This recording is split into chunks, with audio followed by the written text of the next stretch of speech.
The ghost in the machine, the Soviet Teletanks. In the frozen forests of the Winter War, 1940, Finnish soldiers saw something that defied the laws of nature. A Soviet T-26 tank was rumbling through the snow, its turret turning. Its machine gun spitting fire, but there was no one inside.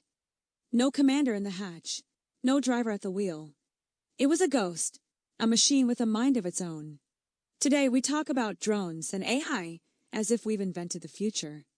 But nearly a century ago, the Red Army had already unleashed the terrifying precursor to modern robotic warfare, the Teletank. This wasn't just a toy.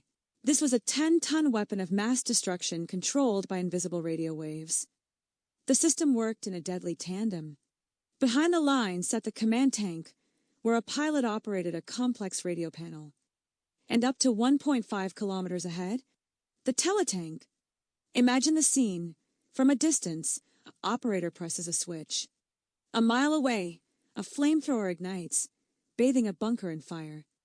Another switch, a 700-kilogram high-explosive charge, is dropped at the foot of an enemy wall. It was equipped with smoke screens, chemical sprayers, and machine guns. In 1936, while the rest of the world was still perfecting the horse-drawn carriage, the Soviet Union was already fighting a remote-controlled war. But the future arrived too early. The battlefield is a place of chaos, and the Teletank was a prisoner of its own eyes. There were no cameras. The operator had to see the tank to drive it.